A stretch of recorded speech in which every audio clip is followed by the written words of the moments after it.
이 로마서 11장 말씀은 이스라엘의 남은 자, 오늘 우리에게 주시는 남은 자에 대한 말씀입니다. 이 남은 자는 영어로 렘넌트 이렇게 이야기합니다. 하나님의 심판 뒤에도 반드시 살아남아 있는 사람, 하나님은 그를 지극히 사랑하신다라고 하는 하나의 증거이기도 하죠. 그런데 남은 자는 많은 사람이 아닙니다. 소수의 사람이 항상 남아 있었어요. 창세기 6장 말씀을 보면 하나님께서는 세상이 너무나 타락하여 선을 보기가 어렵게 되자 하나님이 손수 창조하신 그 세상을 멸망시키기로, 그래서 큰 홍수를 준비하셨고 온 세상을 말씀대로 멸망시키셨어요. 그러나 노아와 그 가족만은 살아남아 남은 자가 되었습니다. 바벨탑 심판에서 선택한 사람이 아브라함입니다. 소돔과 고모라 성을 멸망시킬 때 하나님은 아브라함을 기억하셨고 아브라함의 조카 롯을 그 유황불 심판 속에서도 살아남은 자가 되게 하셨어요. 애굽의 왕 바로가 이스라엘 백성이 너무나 팽배해지는 것을 두려워하여 사내 아이가 태어나면 모두 나일강에 던져 죽이라고 명령했습니다. 이런 엄청난 유아 학살 속에서도 살아남아 하나님 손에 귀하게 붙들려 쓰임받은 사람이 우리가 잘 아는 모세입니다. 출애굽 1세대로 광야 40년간 연단 생활 속에서 1세대는 모두 그 땅에 묻혔지만 하나님의 특별한 은혜를 입었던 여호수아와 갈렙은 가나안 땅을 정복하는 선봉장이 됩니다. 하나님은 이렇게 그 시대에 따라 필요한 자를 살아남겨 놓으셨어요. 오늘 3절과 4절 말씀도 그러한 내용입니다.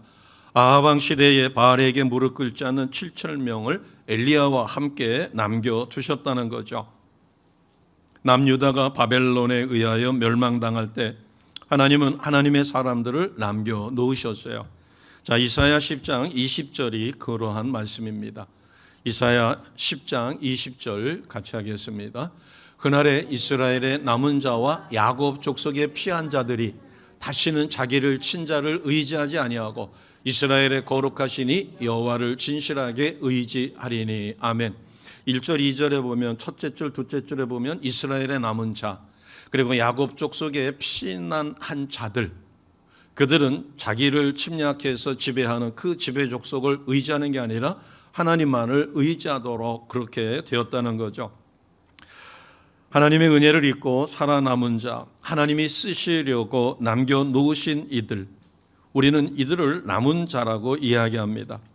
어떠한 환경과 역경 속에서도 믿음을 지키고 구원을 받은 택한 백성답게 마지막 때를 바라보고 살아가는 사람들입니다. 자, 로마서 9장 27절 말씀입니다. 같이 하겠습니다. 로마서 9장 27절입니다. 시작.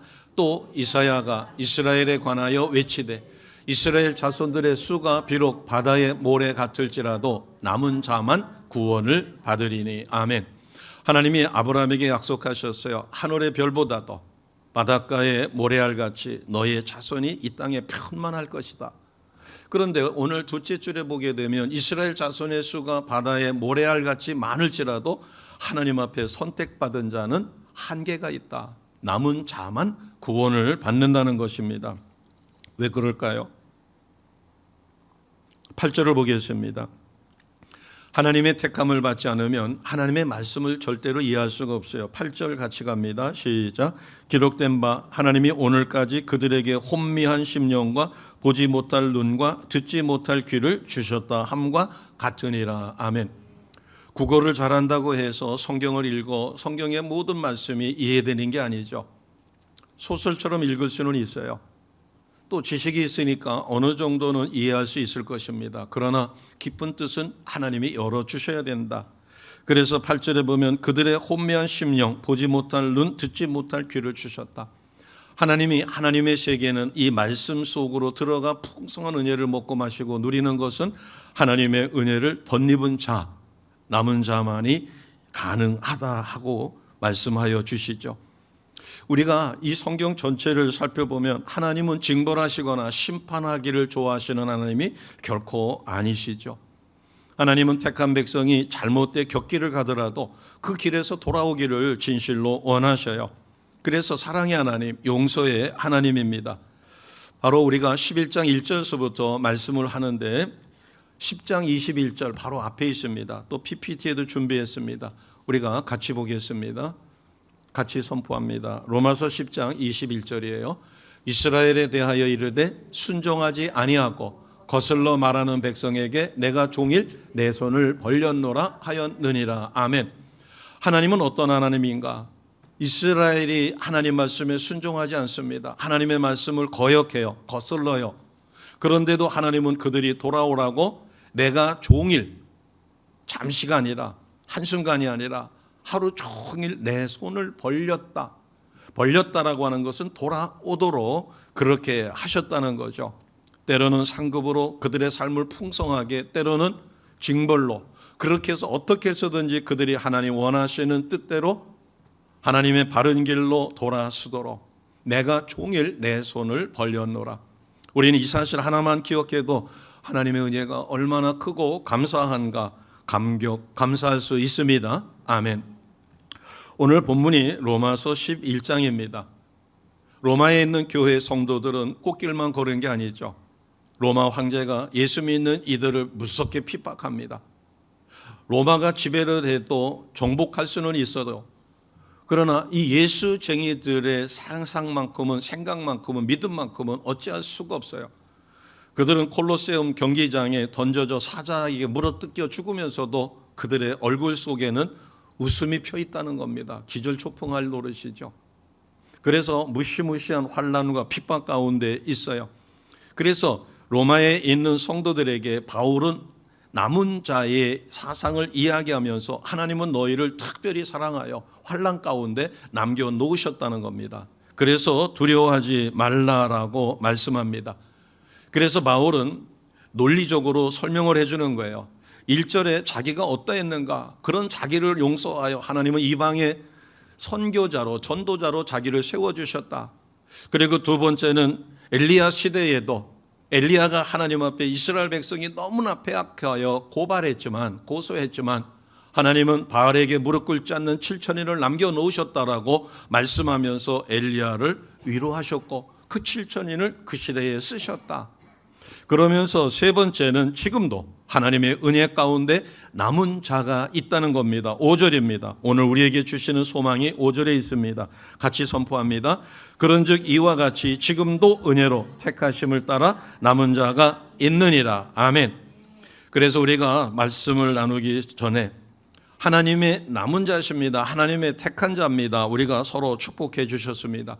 5절 말씀 의지하셔서 지금도 은혜로 택하심을 따라 남은 자가 되셨음을 확실히 믿으시고 끝까지 승리하시는 우리 모두가 되시기를 주님의 이름으로 축복합니다.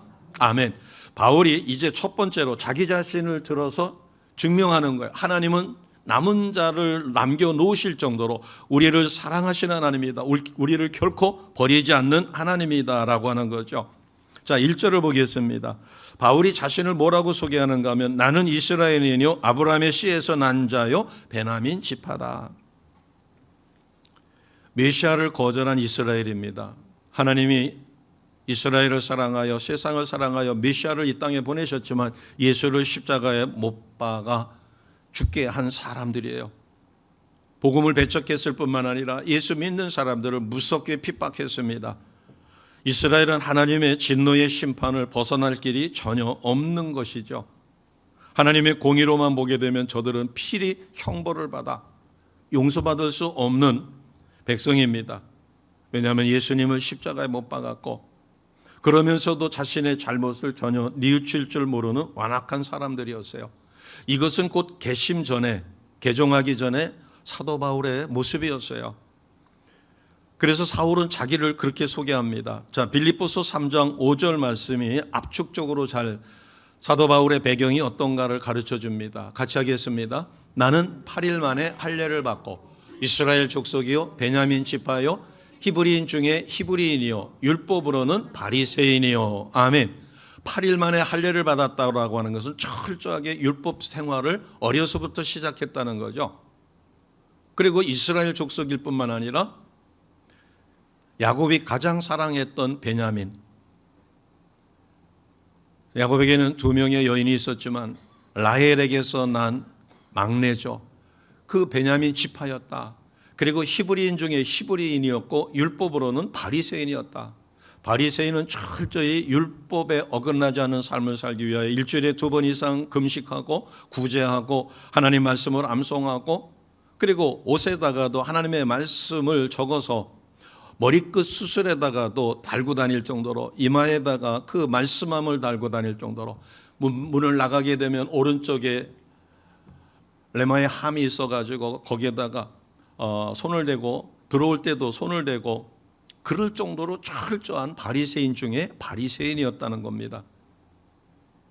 그런데 그런 바울이 하나님에 대한 열심히 잘못 생각해가지고 유다교에 심취되다 보니까 오히려 예수 믿는 사람들이 하나님을 대적하는 것으로 오해해서 그들을 핍박하는 일에 앞장섰어요. 자, 사도행전 8장 3절 짧지만 아주 강력하게 선포합니다. 같이 하겠습니다. 사울이 교회를 잔멸할새 각 집에 들어가 남녀를 끌어다가 옥에 넘기니라. 아멘. 교회를 아예 씨를 말리려고 하는데 선봉장이 되어 앞장섰다는 겁니다.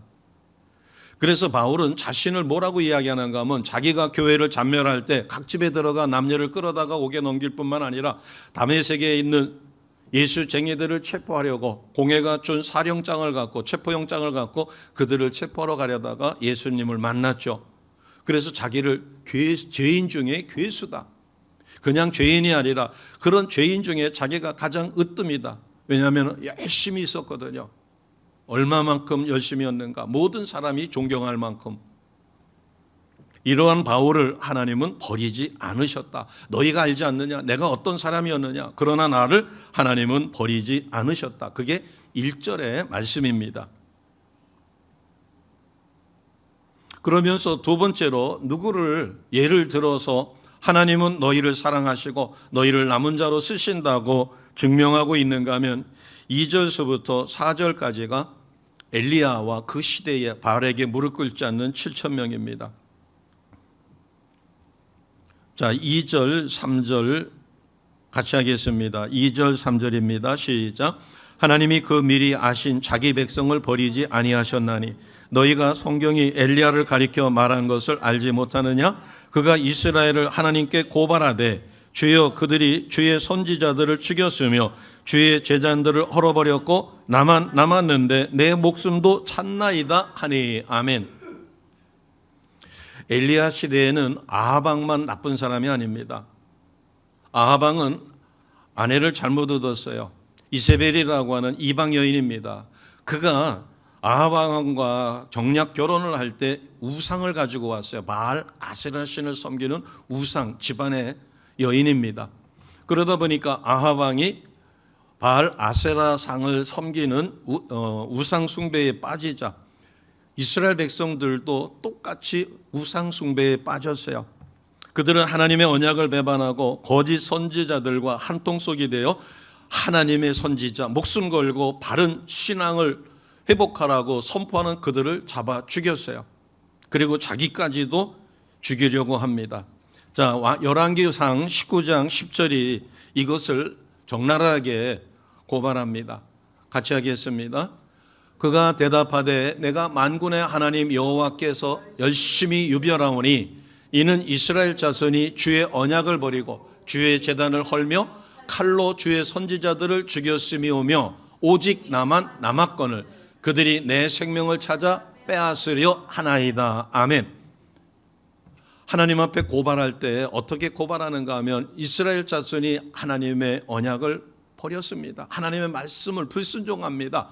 그래서 주님이 제사 드리라고 하는 그 제단을 헐어버리고 우상 숭배에 빠집니다. 그리고 바른 말씀을 선포하는 하나님의 신실한 선지자들을 다 죽였습니다.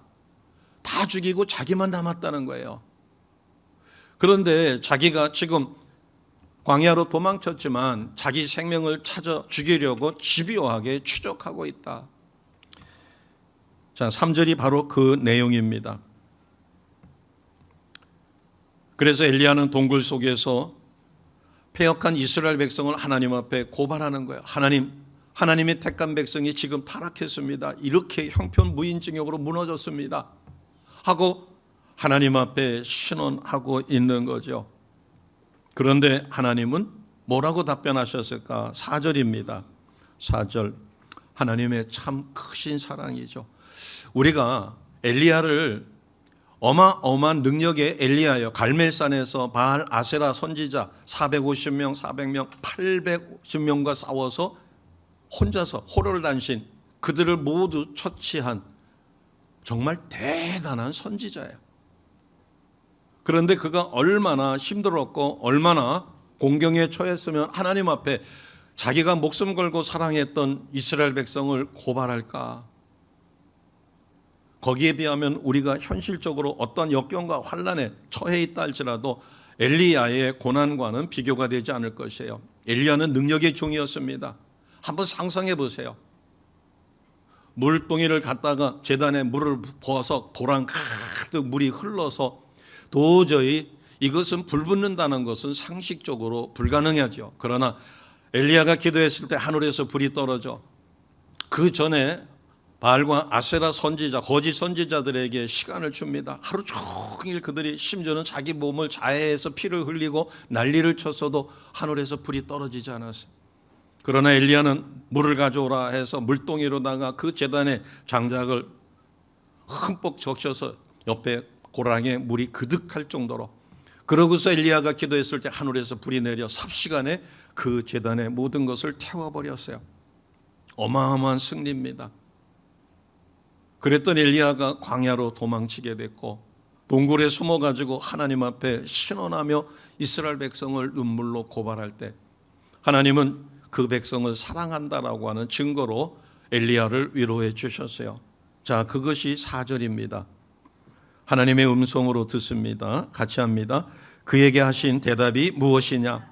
내가 나를 위하여 바알에게 무릎을 꿇지 아니한 사람 7,000명을 남겨두었다 하셨으니. 아멘. 하나님이 왜 7,000명을 남겨놓으셨어요? 4절을 잘 보세요. 여기서 우리가 시험에 들지 않을 아주 중요한 규절을 찾아야 합니다. 무엇을 위해서 바알에게 무릎 꿇지 않는 사람 7,000을 남겨두셨어요? 내가 나를 위하여. 내가 나를 위하여는 하나님입니다. 하나님 자신이 하나님을 위하여 7,000인을 남겨놓으셨습니다. 엘리야를 위하여 남겨놓은 게 아니라 하나님이 쓰시려고. 오늘 우리를 왜 구원하셨고 예배의 자리에 남겨놓으셨어요? 쓰시려고. 누가? 하나님이. 무엇에? 하나님의 뜻에 합당하게. 그래서 나는 나의 것이 아니라 하나님의 것이기 때문에 나를 누가 뺏어갈 수도 없습니다. 하나님의 사랑에서 어느 누구도 나를 뺏어갈 수가 없어요. 우리는 하나님 앞에 특별한 은혜를 얻은 하나님의 남은 자인 것을 확실히 믿으시고 끝까지 승리하시는 우리 모두가 되시기를 주님의 이름으로 축복합니다. 작년에 통계에 보게 되면 2,700 가까이 되는 교회가 문을 닫았어요. 얼마나 교회가 힘들면은, 유지가 어려우면은 교회가 개척을 해서 하나님을 잘 섬기다가 문을 닫았을까? 그 고통은 얼마나 컸었을까? 주의 종들이 장난으로 목회하는 게 아니죠. 목숨 걸고 목회합니다. 심지어는 문을 닫기 전에 얼마나 금식을 많이 하며 하나님 앞에 목숨 걸고 매달렸을까? 그런데도 불가항력적으로 문을 닫을 수밖에 없는 교회가 2,700여 개 가까이 되었다. 오늘날 우리가 살고 있는 이 시대, 누가 칼 가지고서는 너 예수 믿으면 죽인다고 하지는 않습니다.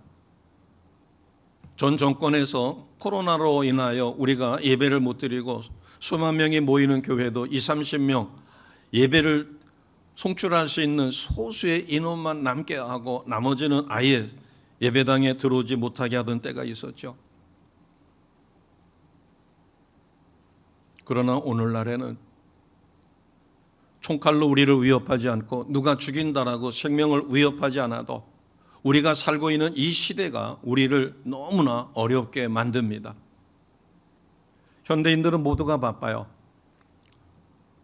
먹고 사는 문제로 인하여 바쁜 것이 아니라 좀 더 나은 여유 있는 삶을 준비하려고 하다 보니까 남녀, 아내, 남편 할 것 없이 모두가 생업에 종사해야 돼요. 그러다 보니까 바쁩니다. 신앙생활할 겨를이 없는 거예요. 정말 특별히 하나님 앞에 특심이 있지 아니하고는 주의 성수조차도 어려운 시대에 우리가 살고 있어요. 또 왜 이렇게 질병은 이것저것 많아요? 물론 과학이 발달하고 의술이 발달하다 보니까 옛날에는 몰라가지고 그 사람 죽었대. 아니 왜 죽었대? 몰라. 갑자기 죽었대. 갑자기 죽은 걸로 끝난 거예요. 병명이 뭔지도 몰라요.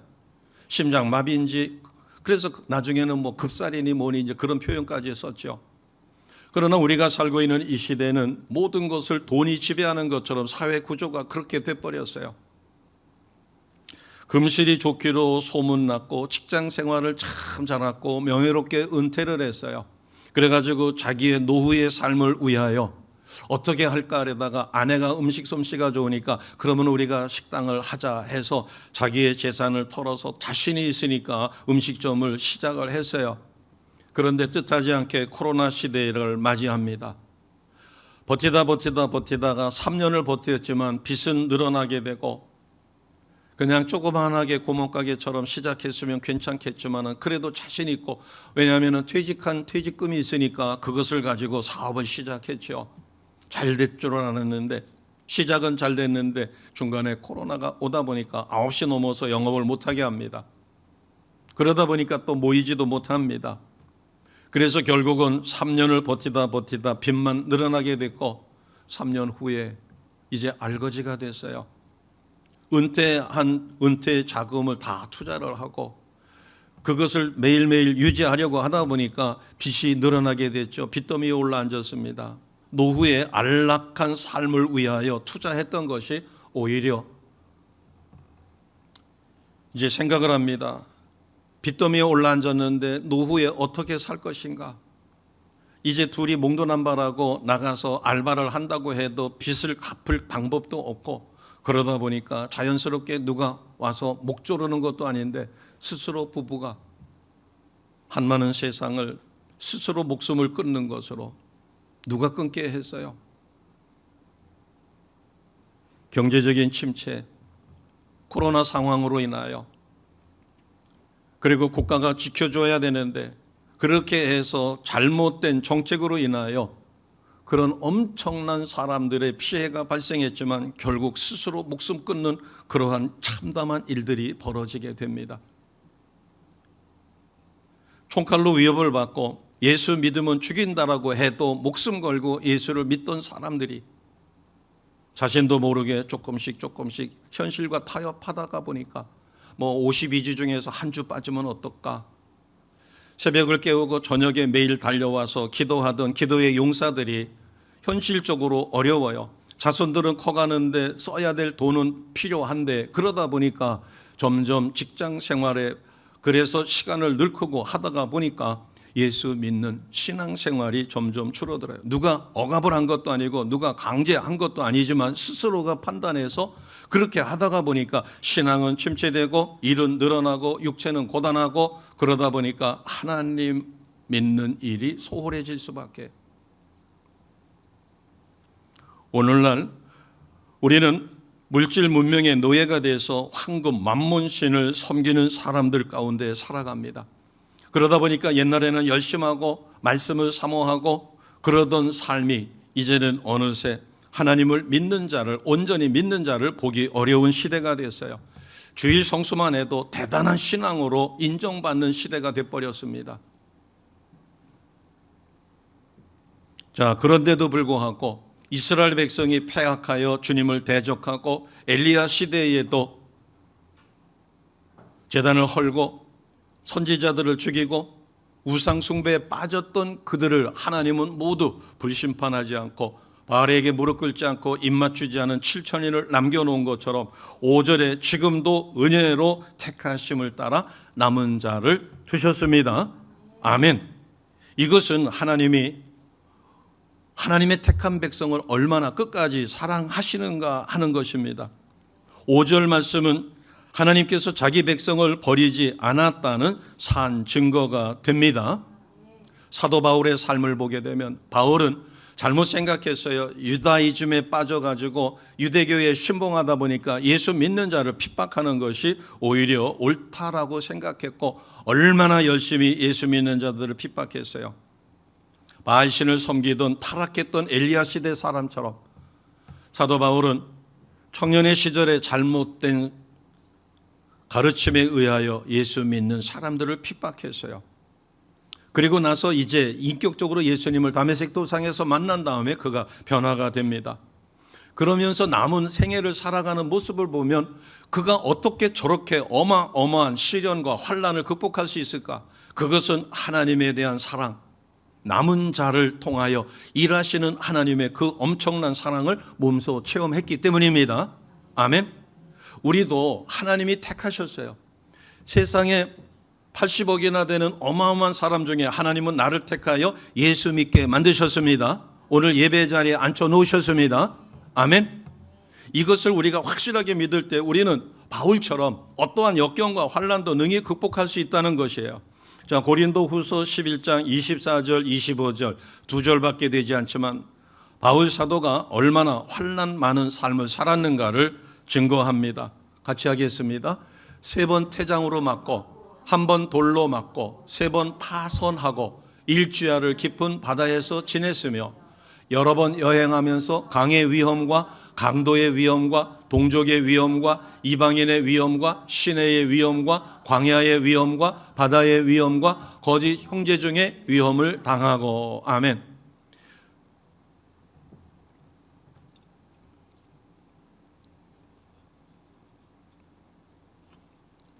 유대인들에게 40에서 하나를 감하니까 39번 맞는 거죠. 채찍으로.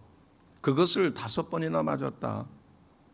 3번은 태장으로 맞고 1번은 돌로 맞고 배가 3번이나 선교 여행을 하는 가운데서 파산하였고 1번은 일주일 동안 깊은 바다 속에서 생명을 부재할 수밖에 없었다라고 하는 거죠.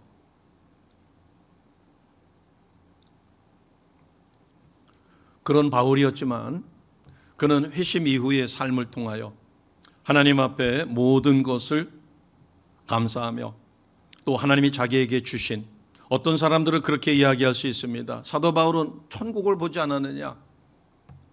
우리가 깊은 기도의 단계에 들어가면 사도 바울이 보았던 천국은 아니더라도 이 세상에서 가장 행복한 순간으로 하나님은 우리를 인도하십니다. 아멘. 이미 체험해 보신 분은 알을 거예요. 깊은 기도의 단계에 들어갈 때 온몸이 힘이 다 빠지면서 기분 나쁜 나른함이 아니라 너무 기분 좋은 나른함 속에서 하나님이 비몽사몽간에 하늘의 세계를 보여주고 하나님이 원하시는 곳으로 데리고 가서 하나님이 같이 보여주고 얼마나 그 상황이 좋고 감사한가. 그러면서 의식은 있어요. 그리고 내가 기도하는 중에 이렇게 환상 중에 주님과 지금 동행하고 있다. 유체이탈처럼 영으로 주님과 같이. 그래서 깊은 기도의 단계의 그 맛을 한번 보고 나면 그 깊은 기도의 단계에 들어가기 위하여 조용한 시간을 내서 은밀한 곳에 가가지고 주님과 깊이 기도하고 싶어질 수밖에 없죠. 말씀이 살아서 꿈틀거리며 꿀송이보다 단 말씀을 체험하게 되면 우리는 말씀을 사모하게 되고 그 말씀 속에 깊이 들어갑니다. 성경을 많이 읽으라는 얘기는 횟수를 많이 하라는 얘기가 아니라, 물론 횟수를 많이 하고 많이 읽다가 보면 나중에 거의 암송이 되다시피 해요. 달달달달 외울 수는 없지만 성경을 보다 보면 앞뒤 문맥이 이해가 되니까 속도가 빨라집니다. 그렇게 해서 여러 번 읽어요. 그러나 성경을 많이 읽으라는 이야기는 그 성경 말씀 자체가 하나님의 능력이기 때문에 그 말씀 안으로 깊이 들어가 하나님이 원하시는 뜻을 그 말씀을 통하여 내가 깨닫고 그 속으로 깊이 들어갈 때 기도의 깊은 단계에 들어가는 것과 똑같은 은혜가 임합니다. 이 세상에서 어떤 곳과도 비교할 수가 없죠. 그렇기 때문에 우리는 어떠한 역경과 환난이 있다 할지라도 그러한 하나님의 은혜 가운데 살고 있기 때문에 한번 체험한 그것을 결코 떨칠 수가 없는 거예요. 그래서 기독교는 체험의 종교라고도 합니다.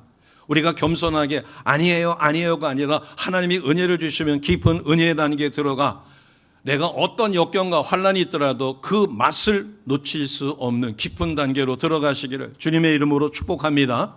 하나님은 공평하신 하나님이에요. 송명희 시인이 공평하신 하나님을 이야기할 때 많은 사람들이 감동을 받듯 하나님은 어느 누구든 말씀 속에 깊이 들어가고 깊은 기도의 단계에 들어가면 똑같은 은혜, 하나님의 어마어마한 은혜를 주십니다. 내가 육신에 어떤 연약함이 있어요. 그 연약함을 통하여 하나님의 크신 사랑을 매일 매순간 우리는 체험하게 되어집니다. 제가 안경을 처음 썼을 때 얼마나 불편한지 몰라요. 습관적으로다가 이렇게 하다가 건드려 가지고 안경을 몇 번 떨어뜨리기도 합니다. 그러나 시간이 지나면서 적응을 하다 보니까, 그래, 내가 인생을 하나님이 120이라고 해도 절반 이상을 넘기 살았는데 그래도 내가 60대까지는 저 멀리 있는 깨알 같은 글씨까지 볼 수 있는 좋은 시력을 주지 않으셨는가? 그만큼 쓰고 나서 지금 안경을 통해서라도 교정 시력이 1.5, 2.0이 나온다고 하는 것은 너무너무 감사한 거 아닌가? 물론 밖에 있다가 안으로다가 들어오면 김이 하얗게 서려가지고 벗어야 됩니다. 또 나중에 안경을 벗게 되면 콧등에 자국이 나 있죠. 뭐 힘든 거는 여러 가지가 있습니다. 그러나 은혜를 생각하면 불편한 것이 아니라 기계도 쓰게 되면은 나중에 볼링을 해야 되듯이 내가 하나님 앞에 붙들려서 쓰임 받았는데 이제 내 몸이 나이가 들다 보니까 여기저기서 바꿔야 될, 부속을 바꿔야 되듯이 바꿔야 될 부분이 생겼는데 그래도 하나님이 아직도 그것을 교체하지 않고 쓰게 만들어 주셨다는 것만으로도 우리는 감사할 수 있습니다. 그것은 하나님의 은혜를 먹어야 돼요. 마셔야 돼요. 사도 바울은 하나님의 그 크신 은혜, 자기는 괴수, 죄인 중에 괴수였지만 자기를 용서하시고 이방 선교사로 복음 전도자로 세워주신 그 하나님의 사랑이 어떤 것인가를 알기 때문에 세상이 자기를 힘들게 만들어도, 그래서 고린도후서 11장 24절 25절을 기록해 놓으시고 내가 어떤 어려움에 빠졌다 할 때 그 기절을 한번 읽어보세요. 와, 바울은 이런 어려움 속에서도 40에 하나를 감한 매를 5번이나 맞고 3번은 태장으로 맞고 1번은 돌로 맞고 3번은 파손하고 일주일 동안 흑암 가운데 바닷 가운데 있었다고 하지만 심지어는 동족들이 그를 죽이려고 집요하게 추적하고 상상할 수 없는 그런 가운데서도 하나님의 사랑을 저버리지 않는 그 엄청남이 어디에 있었을까? 그것은 바로 하나님이 자기를 그렇게 쓰시려고 남겨놓으셨다는 사실이며 로마에까지 가서 복음을 전해야 자기 사명이 끝난다는 것을 알기 때문에 바닷 가운데 있을지라도 자기는 결코 죽지 않는다는 확신을 가질 수 있습니다. 아멘. 우리는 어떤 확신을 갖고 있어요? 마지막 재림 때 하나님은 나를 심판대 앞에서 상급 주기를 원하시는 하나님이십니다. 아멘. 지옥 형벌이 기다리고 있는 게 아니라 우리에게는 상급 심판이 기다리고 있어요. 그 사실 하나만 기억을 해도 내가 어떤 역경과 환난 속에 처한다 할지라도 우리는 끝까지 승리할 수 있습니다.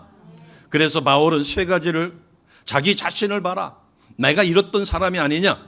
그 다음에 엘리야를 봐라, 엘리야가 그 백성이 얼마나 패악했으면 그가 그를 위하여 사역하던 자기 백성을 하나님 앞에 고발했겠느냐. 그러나 하나님은 엘리야를 위로하시고 기력을 회복시켜 주시고 그러면서 내가 백성을 사랑한다, 이 백성을 사랑한다. 그래서 바알에게 입맞추지 않고 절하지 않는 7,000인을 남겨놓으셨다. 그러면서 바울은 11장에 이스라엘의 남은 자로, 하나님이 택하지 않으면 그들이 혼미하고 들을 귀도 없고 볼 수도 없지만 하나님이 택한 자는 눈을 열어 믿음의 사람으로 세워주십니다. 내가 구원받은 사실만으로도, 내가 예배 자리에 예배 드리는 하나님의 택한 자로, 남은 자로 이곳에 있다는 사실만으로도 우리는 끝까지 승리할 수 있습니다. 그래서 바울이 이스라엘 백성에게 환난 가운데 있는 로마 성도들에게 이 서신을 통하여 그들이 끝까지 승리할 것을 원하고 있습니다. 자, 우리가 하나 더 해야 될 게 있습니다. 11절 12절 같이 선포합니다. 11절 12절입니다. 시작. 그러므로 내가 말하노니 그들이 넘어지기까지 실족하였느냐? 그럴 수 없느니라. 그들이 넘어짐으로 구원이 이방인에게 이르러 이스라엘로 시게 나게 함이니라. 그들의 넘어짐이 세상의 풍성함이 되며 그들의 실패가 이방인의 풍성함이 되거든 하물며 그들의 충만함이리요. 아멘. 이스라엘 백성이 실족하여 예수를 십자가에 못 박았지만 예수의 그 십자가 복음의 하나님의 말씀은 온 세상으로 펼쳐졌습니다. 그것을 11절은 뭐라고 이야기하는가 하면 이스라엘로 쉬게 나게 하시기 위해서다. 오늘 나를 통하여 믿지 않는 가정에 나를 보내어 내 가정 전체가 믿음의 가정 위에 세워주셨다면 하나님은 그를 남은 자로 쓰셨기에 큰 상급이 기다리고 있음을 확실히 믿습니다. 오늘 내가 예수 믿었다는 사실만으로도 믿는 자를 보겠느냐 하신 예수님의 말씀이 이루어지고 있는 지금 이 시대에 내가 예수를 믿고 남은 자가 되어 오늘도 예배 드리고 있다. 내게 주신 사명을 감당하기 위해 최선을 다하고 있다는 사실만으로도 우리는 승리할 수 있음을 오늘 본문 말씀을 통하여 받은 은혜를 끝까지 유지하시고 지켜나가시는 우리 모두가 되시기를 주님의 이름으로 축복합니다. 아멘.